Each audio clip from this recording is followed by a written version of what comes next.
Hi guys, it's Kelly. Welcome to my channel.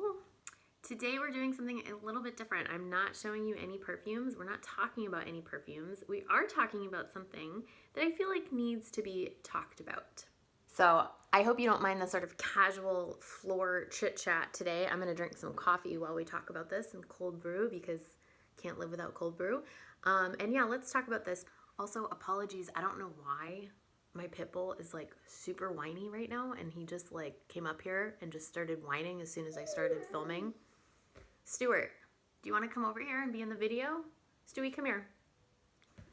Before we go into talking about blind buying fragrances, does anyone else have a pit bull? Because he's our second pit bull. Our first one was a medical foster, so he couldn't really move. He was a really sad situation. But Stewie, our 1.5-year-old pitty, like he's like so needy. Like he needs to be literally Velcro attached to one of us at all times. He whines if he's not the center of attention. He's just on top of us all the time. He's the most clingiest dog I've ever met in my entire life. And it's not good either because we've been noticing that he's got a little bit of attachment issues and like he started to resource guard a little bit. And yeah, he's been slightly challenging, huh, baby? But he's a good boy. He's a sweetheart. So, obviously we're just going to do everything we can for him, but it's been challenging. But yeah, so what I wanted to share with you guys today is like my take on blind buying so you can avoid unnecessary purchases. You can avoid getting into an addictive dopamine hit mode with buying fragrances. And also you can avoid like cluttering up your collection with stuff that you're really not that excited about. I recently did a video decluttering my collection because, to be honest with you guys, when I first started my fragrance, like I got into a mode where if anything was under $50 and it was recommended by a fragrance reviewer, I'd just buy it. Or if anything was on sale at Marshall's or TJ Maxx, I would just buy it. Or if I saw something super cheap on Mercari, I would just buy it. Like I was getting into this mode of hoarding fragrances, and my rule was always if it's under 50 bucks, I'll blind buy it. And what ended up happening is that I have like so much of my space taken up by these fragrances that I blind bought, and I was like, oh, those are nice, but they never like knocked my socks off. And I realized I was like spending so much time trying to like these fragrances and not actually spending time with the fragrances that I truly love and adore. And so yeah, for me, really reining in on blind buying is actually more so about living my life in a completely different way. And this is like a whole bigger conversation. But I've recently been going through this kind of journey where in all aspects of my life, I'm getting clear that if it's not a hell yes, it's a hell no. And that's really hard because there are habits that we all have that aren't a hell yes, but they're comfortable. There are people that we hang out with regularly that aren't a hell yes for us, but they're comfortable, and you don't want to break up and rock the boat and all this stuff. There are, places that we go to, there are things that we purchase, there are items and objects that we have. There's so much, like I've recently been looking at this in terms of my business. Like there are so many business activities that I do day to day that are not a hell yes. And I have the luxury, because I have my own business, of being able to like pivot away from things that don't light me up and do things differently because I have that freedom in my business. I know not everyone has that, but it's really just looking at what are the things that I'm doing in my life that I'm just doing because like I just feel obligated, or it's just the way we've always done things, or I feel bad, or I just don't want to let it go, or I'm just, I'm holding on. Like there's so many reasons why we do this. And so this was a huge part of my declutter process, is just overall this new commitment to like, even if it ends up that I accidentally become a minimalist, just only having things in my life that are 100% a hell yes, only doing things in my life that are 100% a hell yes, because our lives are short and we deserve to do things that truly light us up and truly fill our soul with joy.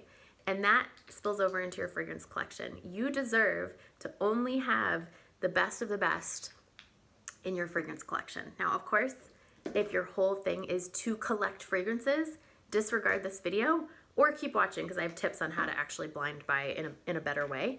Or if you're someone who wants to have everything, and maybe like this is a thing, maybe you want to start like a decant business, for sure, like buy all the cheapies, right? Like that's only going to make you money. But this is for the average person who's really into fragrances and just, wants to eliminate any extra spending and extra clutter. So my thing that I do now, if I see something on FragranceNet for super cheap, or if I go into Marshall's and I see something for super cheap, I will only blind buy it if I have smelled it before and I know for sure that I want it. So this is a really hard rule for me to stick to, but it is what it is. This is what I'm going with. And the way that I have sort of like transitioned this is that now I put my focus on purchasing samples. And I try to get the smallest sample I possibly can, as long as it's a sprayer, because I hate dabbers and roll-ons, as you guys know. And I will sample, I'll focus on my samples, and I will only now purchase a full bottle if I have gone through the sample and by the end of the sample, I'm like, this is a hell's yes. Obviously, I'm signed up to some subscription services as well. I have Royalty Scents, I do Scentbird, and I do FragranceNet. I will link all of those below.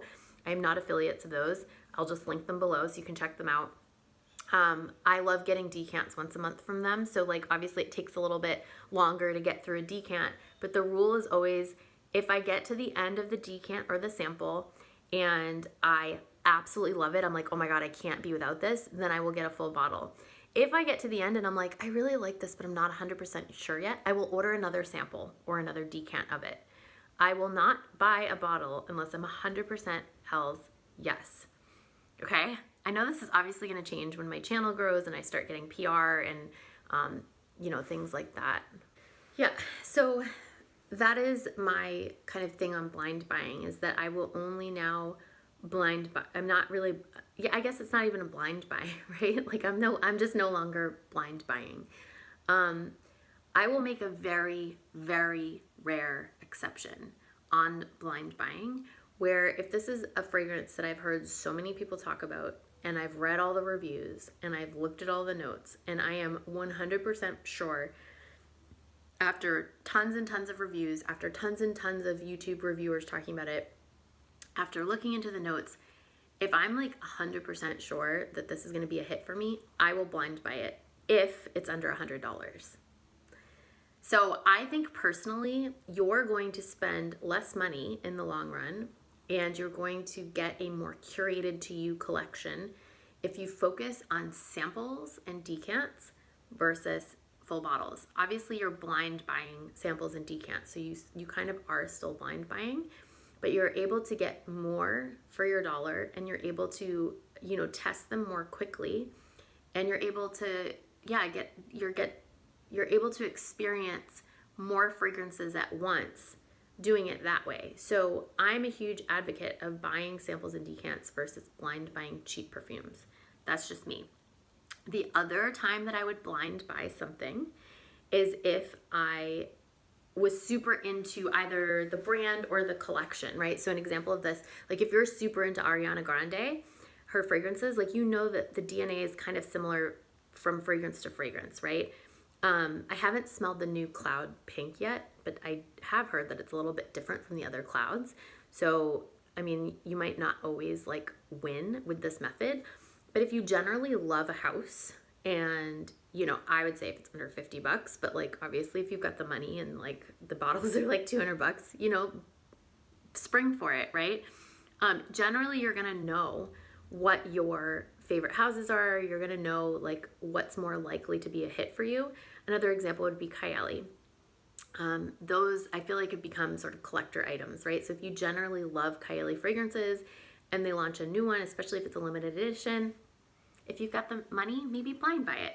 Again, those are so popular that if you don't like it, you can get rid of it on Mercari like pretty quickly. Another example would be like if there's a note that you're just absolutely a diehard fan of, like if you love boozy vanillas and a boozy vanilla comes out that like everyone's raving about, you may want to blind buy it. You might want to, right? So again, like this is going to be different for everyone. I'm just giving a couple of like suggestions on how to navigate this.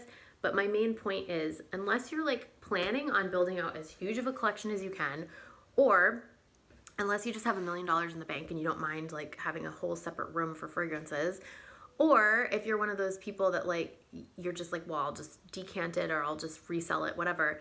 I just think that blind buying can get out of control. And I think that it does give you a dopamine hit. It gives you a massive dopamine hit to open up a bottle and be like, oh, is this going to be what I wanted it to be? You know, but it's just, you could take that money that you've spent on that bottle and you could literally try like 12 different fragrances for that same price and find one that you're like super in love with and not end up with like an unnecessary bottle and then having to like declutter and decant and sell on Mercari. So that is my take on blind buying. I do think it's important in this industry, in this community, to talk about what can happen because we can potentially get addicted to purchasing fragrances. I've seen some people get into trouble because of their literal addiction to fragrance, and we joke about it, right? And we all love it because we're frag heads, and it can be a slippery slope. So I think it's just worth us not putting our head in the sand around and just being really conscious about and just learning ways to navigate that for ourselves so that we have a sort of kind of checkpoint with ourselves, setting up little rules for ourselves. I know people will do like no buy months. I've never done that. Or, you know, people will set like a spending limit for themselves every month. I think it's just important to set those parameters for ourselves and those boundaries and be really conscious, like allow ourselves to toe the line between being super obsessed with fragrances and allowing ourselves to pursue that passion and allow ourselves to get that dopamine hit once in a while, but also putting a barrier on it for ourselves so that we don't end up, as I've seen some fragrance lovers do, they end up in a bad place or they end up like really like in a bad place mentally and emotionally because of the regret they have and the shame that they feel around kind of spiraling out of control. So yeah, I just wanted to shed some light on this topic. I would love to hear your thoughts in the comments. I know everyone has lots to say on this, so please do share your thoughts down below. And let me know if you like this kind of content. Like I usually only show perfumes. That's really, I think this is the first video I've done, or maybe the second, where I haven't just like reviewed fragrances. So let me know what you think about this style of video. And if you haven't yet checked out my declutter video, go ahead and check it out because I've got a lot of fragrances for sale.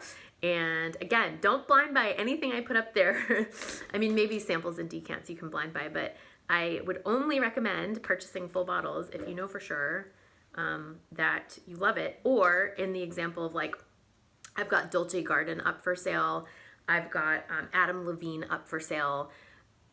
I would say it's safe to blind buy those. They're super cheap, but also if you don't like it, you can easily sell it. Like everyone is loving those fragrances. So, you know, just be careful and watch yourself. And of course, don't ever try to pour water on your passion for fragrance. Of course, like keep your passion, you know, front and center, because in my mind, we are here in this lifetime to feel and explore those passions, those desires, the things that light us up, the things that bring us joy.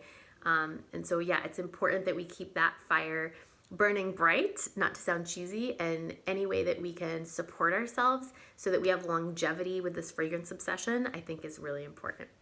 All right, guys, thank you so much for watching. It's been a pleasure, and I will see you in the next video. Bye. People have different opinions on, and I want to share with you guys how to blind buy fragrances without pissing off your dogs.